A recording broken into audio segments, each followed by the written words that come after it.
Long in the Jade, Peony by Wei Choi. The Jade, Peony by Wei Choi is a novel divided into three sections that tells the stories of children who are second-generation immigrants. I particularly like the third section of the book narrated by the protagonist and third brother in the family named Long, or Sekky for short. I find Sekky to be the most vulnerable character in the book, being the youngest of the siblings. At a young age of 6 years old, I feel like he constantly struggles to sort out his identity living in China as a Canadian-born child.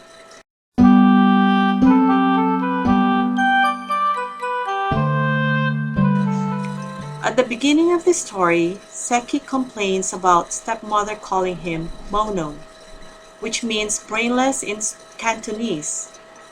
I did not understand at first how a mother could be so mean to his own sickly child, but after reading some more, I discovered that being brainless does not refer to Sekky's intelligence. Sekky is considered mono because he keeps calling other people by the wrong title. For instance, he would say third uncle instead of great uncle. This offends others because it appears that Sekky has no respect for Chinese kinship. As Sekky observes, every child person, it seemed to me, had an enigmatic status, an order of power and respect, mysteriously attached to him or her. Sekky is overwhelmed by the importance of addressing people correctly. I personally think it is unfair for the adults to expect a 6-year-old kid to master the intricacies of Chinese ways. I guess because Sekky is so young, he did not understand that Chinatown is a community with a strong social order that needs to be reinforced by all the people living within it. In essence, Sekky's trivial mistake is a big deal to the adults because he is in effect destroying the community's existing social order.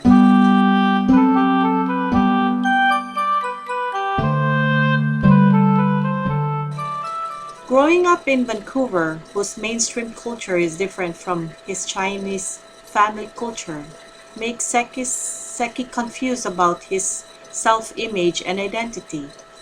One day, Sekky asks his family, "Am I a Chinese or Canadian?" Grandmama exclaimed, "Chinese." Then father countered by saying, "We're also Canadian." It appears that Sekky is caught between grandmama and father's opinion. I believe grandmama is trying to express the importance of maintaining and continuing tradition in the family. Being a Filipino immigrant myself with Canadian-born children, I can relate heavily to this novel and agree at how crucial it is for parents to carry on tradition to their kids. But I also understand Sekky's father in wishing for his children to both assimilate and nurture an understanding of the Canadian culture. Sekky is caught between loyalty to his ancestral traditions and the desire to make himself accepted by a white-dominated Western Canadian society.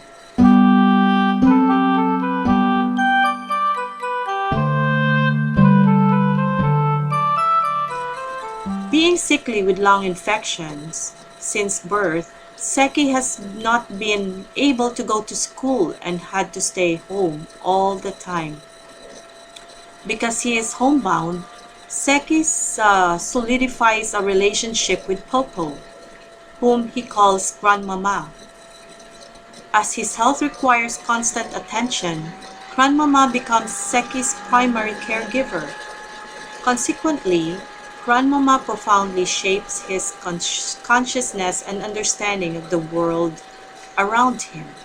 Unfortunately, Sekky constantly sees that the women in his life are oppressed by the patriarchal system. Grandmama, being a faithful defender of the patriarchal system, actively subordinates other female members like Liang and Sekky's mother. Grandmama constantly berates Liang for being a girl and calls her a useless girl child. Moreover, Grandmama decided that Sekky should call his biological mother a stepmother instead because it was simpler for everyone to refer to father's second wife as stepmother. In essence, stepmother is deprived of her natural title of mother to her biological offspring. I feel so sorry for Sekky, for he must have to felt he must have felt so confused having to call his real mother stepmother. It is as if Grandmama is intentionally reminding her that she used to be a concubine. My suspicion is confirmed when I read the part where Sekky's third uncle explained that the word stepmother is much more respectable than family servant, more honorable than concubine, but never equal in honor or respect to the title of first wife or mother. Why Grandmama so mean to other women? In the novel, Grandmama, with her age and superiority in language, ability, and culture, is dominant within the family. As Sekky observes, because of her age, the wary ancient lady was the one person father would never permit any of us to defy. Overall, I saw a glimpse of the reality of an immigrant family life in 1930s Chinatown viewed through the simple perspective of a child narrator, Sekky. In his youth, Sekky is vulnerable as if stranded on an island trying to sort out identity issues while trying to survive generational conflicts. Reading the Jade Peony is a delightful experience, especially through the eyes of young Sekky.